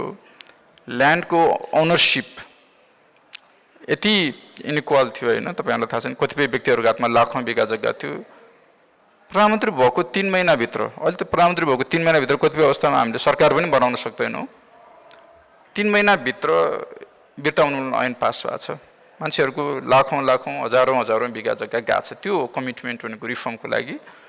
तर पञ्चायत कालमा के भइदियो भन्दा तपाईँले कृतिन्द्री विष्टको पालामा, हाम्रो विश्वबहादुर सरको पालामा, यादव प्रसाद पन्तको पालामा 25सम्म पनि के थियो भन्नु होला भने उहाँहरूको बजेट हेर्नुहोस्, उहाँहरूको डकुमेन्ट हेर्नुहोस्, सार्वजनिक संस्थानहरूले काम गरेनन्, इकोनोमी राम्रोसँग अगाडि गएन। अस्ति देवेन्द्रराज पाण्डेले लेख्नु भएको छ 17 सालबाट 37 सालमा आउँदा पर क्यापिटल इन्कम 140बाट 140मा गयो भनेर होइन। त्यो उहाँको पहिलाको आर्टिकल फाइन प्रिन्टले रिप्रिन्ट गराएर छ। थिङ्स वर नट मुभिङ, तर उनीहरूमा आँट थिएन रिफर्महरू अगाडि लैजानलाई। उनीहरूसँग शक्ति थियो तर इच्छा शक्ति थिएन। 48 सालमा आएर भएको के भन्दाखेरि शक्ति र इच्छा शक्ति दुइटै भएको हो। त्यो बेलामा हामीले गरेको के हो भन्दाखेरि सबै खालको लाइसेन्स राज चाहिँ सकौँ भनेर सुरु गरे हो। त्यो बेलामा बैंक खोल्न पाउने भयो, लाइसेन्स के अरे इन्सुरेन्स कम्पनी खोल्न पाउने गरियो, हाइड्रो पावर खोल्न पाउने गरियो, युनिभर्सिटी खोल्न पाउने गरियो, एयरलाइन्स खोल्न पाउने गरियो, सबै कुरो गर्न त्यहाँबाट सुरु गरे हो हामीले। र अहिले आएर त्यो अघि मैले भने जस्तै र त्यहाँ आर्टिकलमा भए जस्तै अहिले धेरै ठाउँमा चाहिँ घुमिफिरी के भने ठ्याक्कै लाइसेन्स राज छ। ट्रान्सपरेन्टली यो कन्डिसन पास गर्यो भने यो चिज गर्न पाइन्छ भन्ने कुरो लेख्या छैन। त्यो हाम्रो लागि एउटा नम्बर 1 च्यालेन्ज हो अहिलेको। त्यसले गर्दाखेरि धेरै अपारदर्शी कामहरू भयो, मान्छेहरूलाई के गरेर अगाडि बढ्न सक्छु भन्ने कुरो क्ल्यारिटी भएन र जहाँ लाइसेन्स राज छ त्यो चाहिँ हामीले डिसमेन्टल गर्न जानुपर्ने स्थिति छ। त्यो नम्बर 1 सुधारको पोइन्ट हो। अर्को सार्वजनिक खरिदको र सार्वजनिक योजना छनौटको दुईटैको पारदर्शिता छैन अझै पनि हैन। हामीले जे किन्छौँ, किनभने तपाईलाई थाहा छ अहिले योजना छनौट कसरी हुन्छ भन्नेमा वास्तवमा मलाई अहिले के रियलाइज भयो भने अघि अच्युतजीले नै भन्नुभयो हामीले तल्लो स्थानीय तहमा चाहिँ कामहरू गर्न दियो भने हुन्थ्यो हैन, सबै योजनाहरू लोकल लेभलमा नै गएको छ भनेर भन्नुभयो। अहिले एउटा च्यालेन्ज के आइरहेको छ भने ती कुराहरू चाहिँ अझै राम्रोसँग कस्तो संस्था बनाउने बित्तिकै काम नहुने रहेछ कि। त्यसले गर्दाखेरि स्थानीय तहबाट पनि कस्तो भइरहेको छ भने हामीलाई गाइडलाइन दिउँ, हामीलाई क्यापेसिटी इन्हान्स गरिदिउँ भनेर भन्नुभयो भने अन्टिल द्याट टाइम हामीहरूलाई कतिपय सेन्ट्रल योजना सेन्ट्रल गाइडलाइनहरूको इम्पोर्टेन्स पनि छ। तर सार्वजनिक योजना छनौटमा के भने अब स्थानीय तहहरूमा हामीले कहिलेकाहीँ जोक के गर्छौँ भने 45-46 सालतिर हैन 48 सालमै हो भनौँ हामीले चाहिँ गाउँमा विकास गर्न जान दिने भनेर स्थानीय ठेकदारहरू निर्माण व्यवसायहरूलाई चाहिँ सर्टेन बेनिफिटहरू दियौँ। 58 सालमा हामीले जेसिबीहरूको ट्यारिफ घटाइदियौँ। 72 सालमा आएर हामीले के देख्यौँ भन्दाखेरि जोसँग जेसिबी छ उही मेयर भइरहेछ अनि उसले के भने रोड कन्स्ट्रक्सनमा चाहिँ पैसा लगानी गरिरहेको छ हैन। त्यो समस्या कस्तो भने 70,000 किलोमिटर अहिले चाहिँ फेयर वेदर रोडहरू छ हामीसँग, त्यसलाई पेभ गर्नु पर्यो भने अर्को हामीले 14 खरब रुपियाँ चाहिएको छ। I don't know where to get that money from हैन। देशभरि के भने एकदम कोतरिएको डाँडाहरू मात्र भएको कारण त्यो हो कि त्यो के भने खालि विशियस साइकलमा त्यहाँ हामी फस्यौँ। अर्को तपाईँको म अस्ति आयल निगमको साथीहरूसँग कुरो गर्दै थिएँ, बोर्डरको छेउछेउमा चाहिँ के अरे जसको पेट्रोल पम्प छ उनीहरू पनि म्यासिभली पोलिटिकल्ली इन्भल्भ छ मान्छेहरू हैन। त्यो खालको चाहिँ आइराखेको छ कि जसले डेमोक्रेसीलाई विक बनाइराखेको छ हैन। र यसको एउटा मात्रै सोल्युसन भने के भन्दाखेरि हामीले सार्वजनिक योजना छनौट कसरी हुन्छ भन्ने पारदर्शी बनाउनु पर्यो नम्बर 1। नम्बर 2 सार्वजनिक खरिदमा पनि कस्तो भने 37% चाहिँ हाम्रो रकमान्तर हुन्छ बिचमा आएर हैन। कतिपय प्रोजेक्टहरूमा प्रोजेक्ट कसरी सेलेक्सन गरेको छ भने छैन, प्रोजेक्ट परिहाल्यो भने त्यो बन्छ भन्ने ग्यारेन्टी भएन र बिचमा आएर चाहिँ म्यासिभ रकमान्तर हुने स्थिति भइराखेको छ हैन। यी कुराहरू हामीले चेन्ज गरेनौँ भने किनकि गभर्नमेन्ट अहिले सबभन्दा ठुलो पर्चेजर हो, इकोनोमीको सबभन्दा ठुलो प्लेयर हो, यसले गर्ने कामहरू चाहिँ सार्वजनिक के अरे पारदर्शी हुनुपर्छ भन्ने मलाई लाग्छ। यसले चाहिँ हाम्रो इकोनोमी अगाडि बढाउन हेल्प गर्छ। नम्बर 3 मा सार्वजनिक सम्पत्तिको जगेर्ना यसमा पनि अहिले एकदमै सोच्नुपर्ने स्थिति आइदिएको छ। किन भन्दाखेरि हाइड्रो पावरहरू हेर्नुहोस् हैन, हाइड्रो पावरहरूको कसरी रिटर्न भएर आउँछ हैन। हाइड्रो पावरहरू 30 वर्षपछि फर्काउने भन्नेमा हाम्रो क्ल्यारिटी छैन। अनि लाइमस्टोन फ्याक्ट्रीहरू, लाइमस्टोनको हाम्रो सरकारी अर्को स्रोत हो हैन, त्यसलाई हामीले कसरी बचाउँछौँ। जस्तो हाम्रो सिमेन्ट फ्याक्ट्रीहरू यिनीहरू त हाम्रो आफ्नो रिसोर्समा आधारित भएर बनाइरहेको छ नि। अरू देशको सिमेन्ट फ्याक्ट्रीहरू जुन रूपमा ग्रो भएको छ नेचुरल रिसोर्समा आधारित भएर, त्यो हाम्रो उदयपुर सिमेन्टहरू यिनीहरूको ग्रोथ राम्रोसँग भएको छैन, यिनीहरूले रेभेन्यूमा कन्ट्रिब्युट गर्न सकेका छैन। हाम्रो अरू पनि सार्वजनिक सम्पत्तिहरू छ। राष्ट्र ब्याङ्क अहिले तपाईँहरू राष्ट्र ब्याङ्क भनेको एउटा ठुलो संस्था हो, वर्षौँदेखि हामीले बनाइरहेको हो।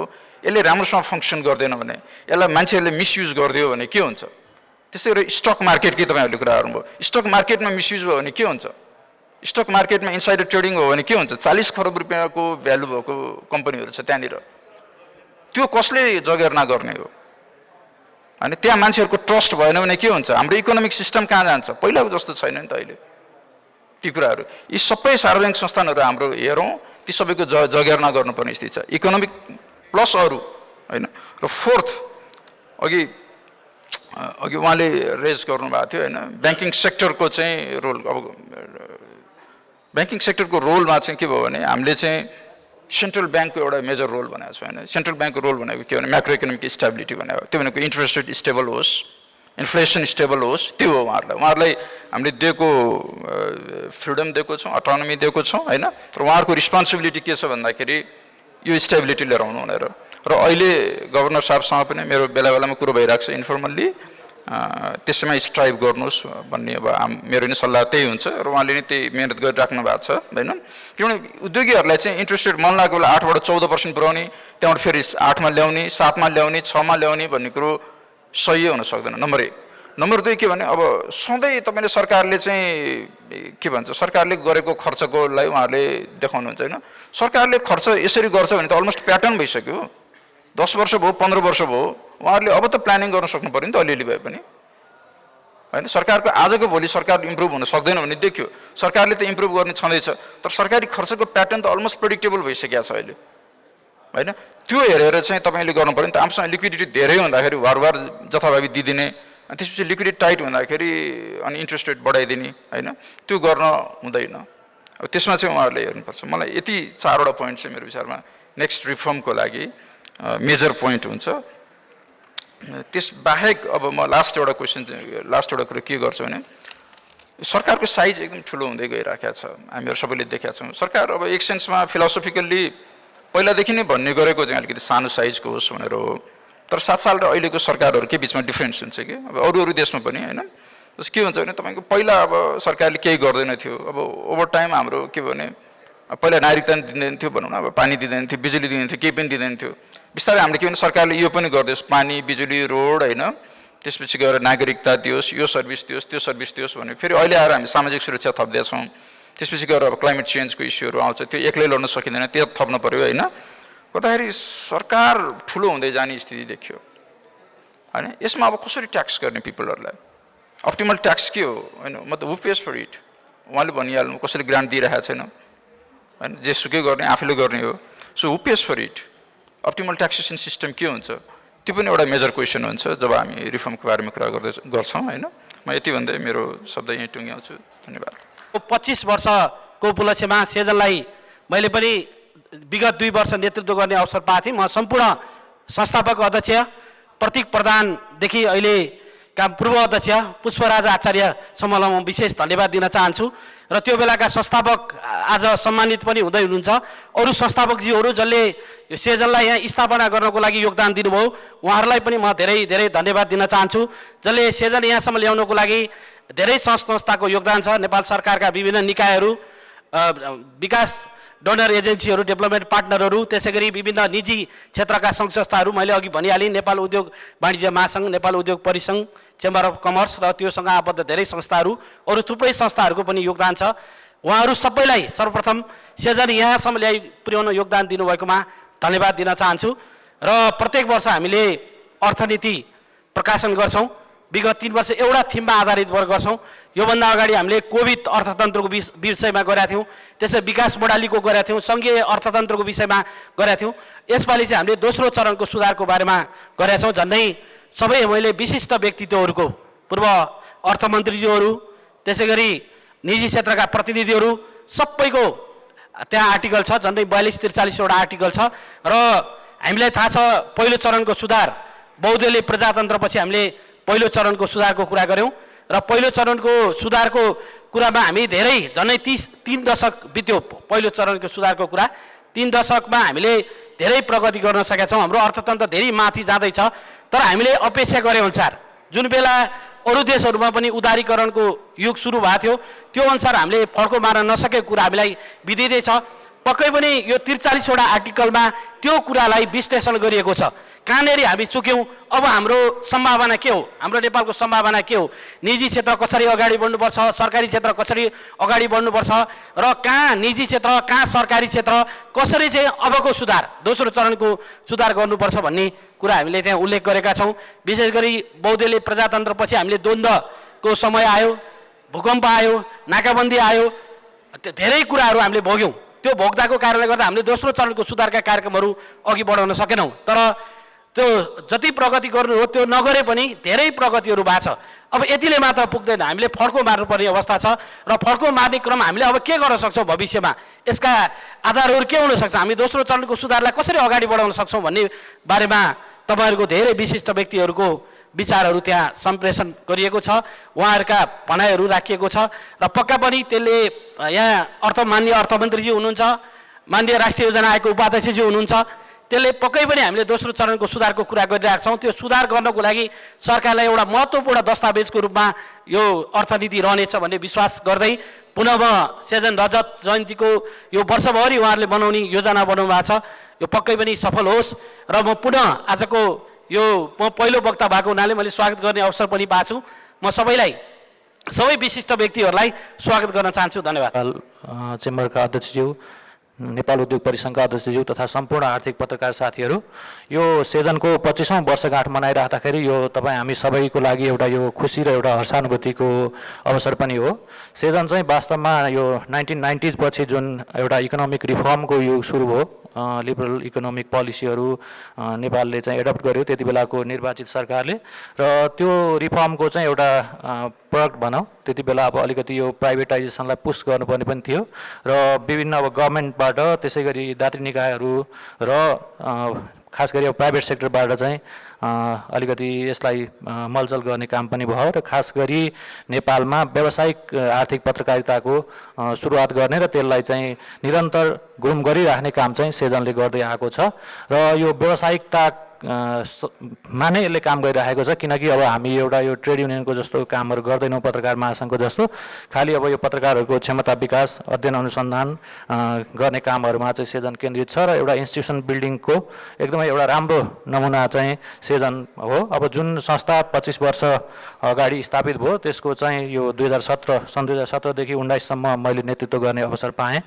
र त्यो अवसर चाहिँ यो संस्थाले मलाई दिएकोले म आभारी पनि छु। यहाँहरू सबै साथीभाइहरूप्रति एकदमै डेमोक्रेटिक प्रोसेसबाट इलेक्सन भएर हरेक 2-2 वर्षमा आर्थिक पत्रकारहरूबाट चाहिँ निर्वाचित भएर यो संस्था रन भइरहेको छ। सबै जति पनि यहाँ उपस्थित उद्यमी व्यवसायी सबैजना यसप्रति जानकार हुनुहुन्छ। अब मैले यसमा धेरै भन्नुपर्ने कुराहरू केही पनि छैन। खास गरी अब अहिले यो सेकेन्ड जेनेरेसन इकोनोमिक रिफर्मको कुरा जुन सेजनले गरिरहेको छ त्यो एकदमै जरुरी छ। एउटा चाहिँ मोमेन्टम चाहिँ हामीले गेन गऱ्यौँ, त्यसपछि अलिकति हामी स्ट्याग्नेसनतिर गइरहेको छौँ इकोनोमिक ग्रोथको हिसाबले, त्यो अरू पोटेन्सियलहरूलाई ट्याप गर्ने हिसाबले पनि।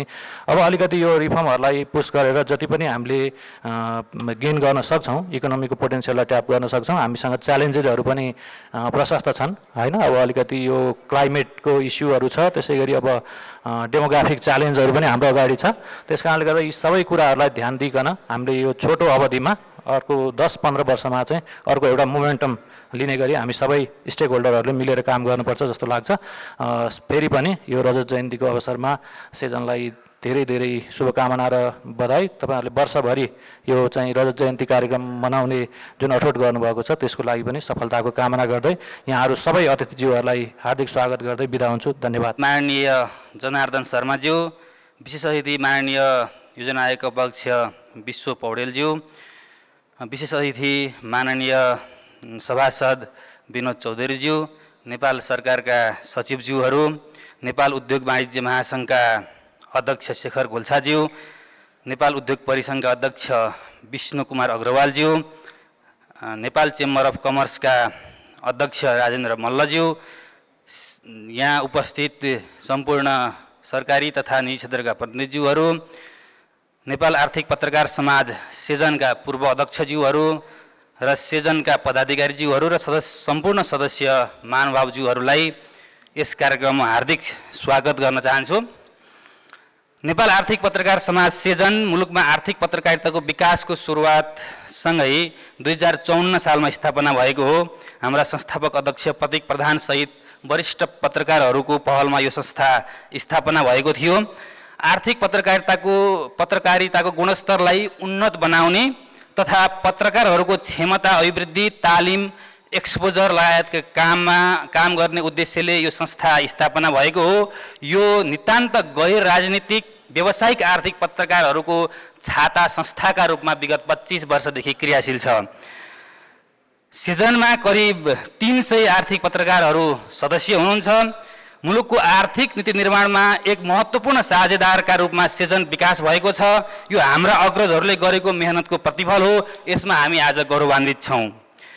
सेजनले मुलुकको अर्थतन्त्रका जल्दाबल्दा विषयहरूमा नीतिगत बहस र छलफल समेत गर्दै आएको छ। विभिन्न विषयमा अध्ययन अनुसन्धानका काम पनि गर्दै आएको छ र मुलुकका अर्थतन्त्रका विविध पक्षमा हामीले नीतिगत बहसका कुरा मैले बताइहालेँ।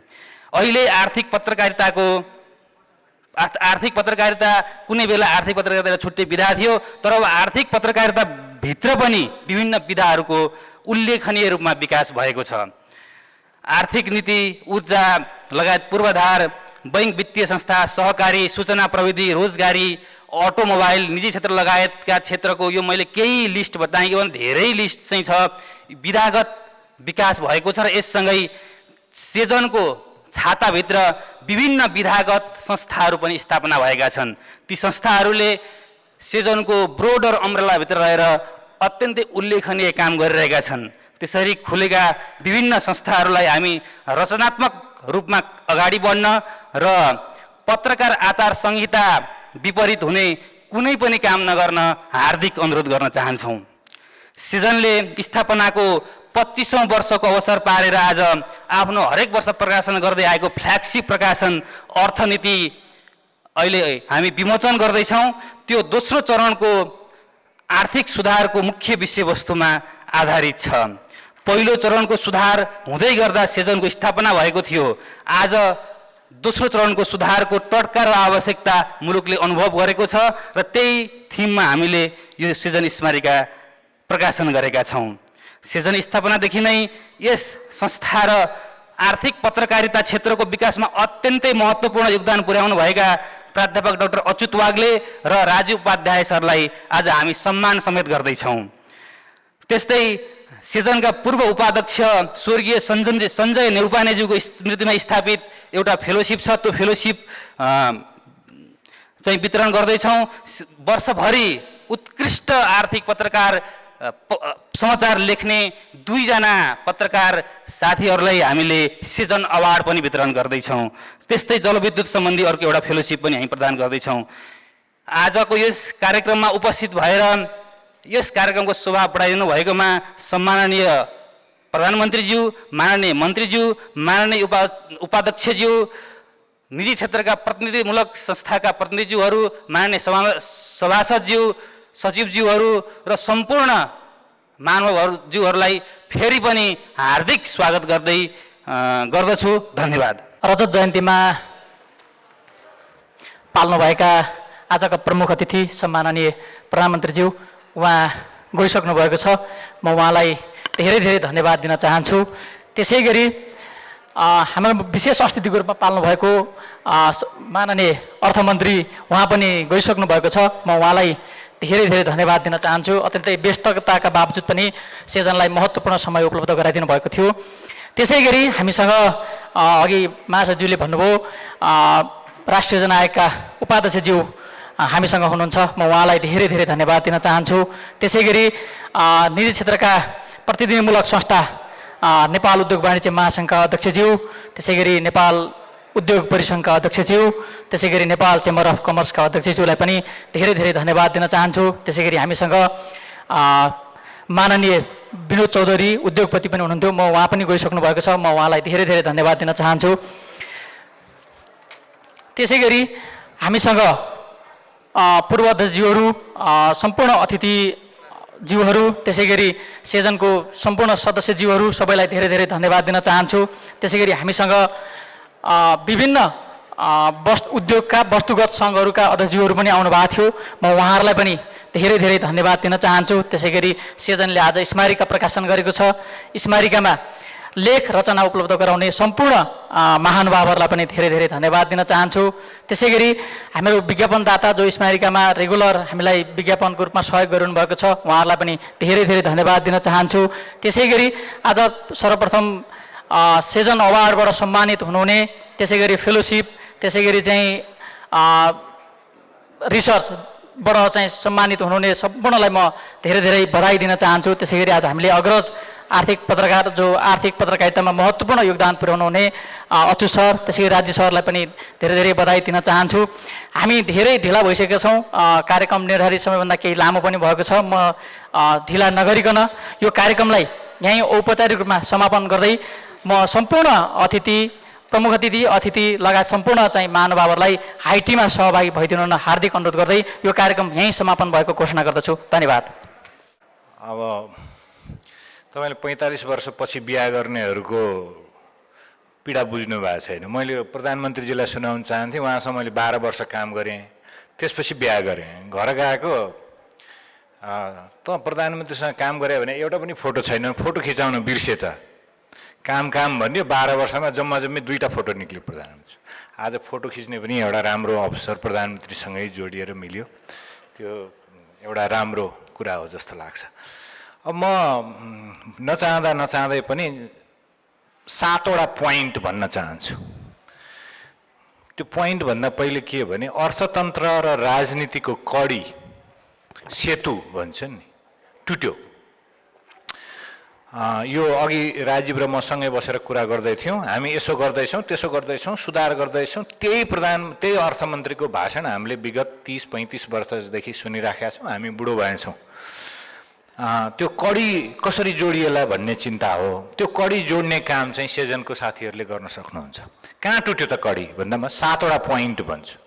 पहिलो कुरा, अहिले 5.5 खर्ब भन्दा बढीको व्यापार घाटा भएछ र निर्यात चाहिँ के पनि भइरहेको छैन। 1 खर्बको भयो भन्छौँ, त्यसमा त्यो साँच्चीकै निर्यात होइन। हामी उनको उनजन्य वस्तु कार्पेटको निर्यात भयो भन्छौँ, त्यसमा उन, श्रमिक, तान, रङ सबै आयात गर्छौँ, कति भ्यालु एडिसन होला यहाँ। गार्मेन्टको त्यही हो, जुत्ताको त्यही हो, पाम आयलको त्यही हो, चाँदीको गहनामा त झन् कति होला भनेदेखि हामी मुस्किलले वास्तविक निर्यात चाहिँ 20 अर्बको हाराहारी गरिराखेका छौँ, जुन तपाईँले कल्पना गर्नुभयो। अब औपचारिक अनौपचारिक गरेर आउँदो वर्ष 18 खर्बको व्यापार घाटा हुँदैछ, त्यसमा 20 अर्बको निर्यात गरेर हामी बसिराखेका छौँ, भाषण पनि गरिराखेका छौँ, मन्त्री पनि भइराखेका छौँ। पहिलो। दोस्रो चाहिँ अहिले भर्खर म हेर्दै थिएँ, शेखरजीले नि भन्नुभयो 5.34% पुँजीगत खर्च भएछ। हिजो हामी सबै गन्थन के गर्थ्यौँ भने पैसा नभएर नेपालको विकास भएन, अब भएको पैसा जति छ त्यो खर्च गर्न नसक्ने हामीभन्दा नालायक को हुन्छौँ। अब त्यो विश्वजीलाई मेसेज लिएर जानुहोस् भन्दिनँ म, त्यसका केही संरचनागत कुरा छ। दोस्रो कुरा, त्यसले गर्दाखेरि तेस्रो कुरा, उत्पादन के पनि हुन छोडेछ नेपालमा, के पनि उत्पादन हुँदैन। उत्पादन भने केही पनि छैन। अब अर्थ सचिवज्यू जानुभयो, उहाँले एकचोटि ट्विट गर्नुभयो, पालपाली ढाका खुब राम्रो, अघिकै कथा हो, धागो उताबाट, मजदुर उताबाट, गोरखपुरको मजदुर आउँछ, तान उताबाट, रङ उताबाट, अनि तानसेनमा चाहिँ नि अलिअलि बिजुली एउटा घरमा राखेर गरे। अनि कपास चाहिँ कहाँ उत्पादन हुन्छ त? तपाईँले कसरी यो नेपालको खादा भनेर लगाइदिन मिल्छ? ब्याकवर्ड लिङ्क कहाँनिर छ त भन्दा कहीँ पनि छैन। अब पहिले प्रधानमन्त्रीज्यूको ससुराली खलको कपास फार्म थियो, अहिले त्यो पनि बन्द भयो अरे, कहीँ कपास उत्पादन हुँदैन। उत्पादक त केही पनि छैन, त्यो नभएपछि रोजगारी पनि छैन, वैदेशिक रोजगारीको यो तेस्रो बुँदा मैले भने। चौथोमा हामी सबैले हामी संहितामा छौँ भन्ने चाहिँ बिर्स्यौँ। अहिले भाषण गर्ने पनि सबै विश्वजीलाई भनेर भन्नुभयो, उहाँ त केन्द्रीय योजना आयोगको उपाध्यक्ष हो। चित्त नदुखाउनु होला विश्वजी, हामी सन् 2001मा राजीव र मेरो संयुक्त एउटा प्रकाशन गुड गभर्नेन्स भन्नेमा how soon we can dismantle central planning commission भनेको छ। त्यसपछि लगातार म लेखिरहेको छु। कम्तीमा यो पढे लेखेका साथीहरूले चाहिँ त्यति नैतिकता नछोडिदिनुहोस् कि संहितामा संविधानले अरू 12-15वटा आयोग परिकल्पना गर्दाखेरि योजना आयोग परिकल्पना गरेका छैन, नचाहिएर नगरेको। भनेपछि म चाहिँ पढे लेखेका मान्छे हो भने त्यो मिनिमम नैतिकता चाहिँ म यो संहिताको विकेन्द्रीकरण र केन्द्रीय योजना आयोगमा चाहिँ नि माननीयजी भएर नबसिदिनुहोस् प्लिज, मेरो अनुरोध छ। त्यो अहिले भनेको होइन, मैले सन् 2009मा लामो नेपाल म्यागजिनमा लेख लेखिया छ, हेर्नु होला। त्यो कम्तीमा हामीले नै नैतिकता छोड्दै गयौँ भने कहीँ पनि बाँकी रहँदैन, यो कुरा मैले भने। त्यसपछि अर्को चाहिँ नि 6औँ बुँदा चाहिँ नि यो स्थानीय तहको बजेट मेकिङ, एलोकेटिभ इफिसियन्सी, बजेट बनाउने क्षमता हामीले 5 वर्षमा विकसित गरेनौँ र विकास खोजिरह्यौँ। यो संहिता चाहिँ असफल हुन्छ कि सफल हुन्छ भन्ने विवाद गर्ने, त्यो संहितालाई कार्यान्वयन गरेर समृद्धि खोज्ने कुरा हुन सक्दैन। मैले जहाँ पनि भनेको छु यो कुरा। यदि यो व्यवस्था चाहिँ नि अनुचित हो, संहिता चाहिँदैन भनेदेखि त्यही हिसाबले व्यवस्था परिवर्तन गर्नतिर जाउँ, संविधान परिवर्तन गरौँ। तर यही व्यवस्था मार्फत चाहिँ हामीलाई समृद्धि चाहिएको छ भने यो संहितालाई बलियो बनाउनु पर्यो।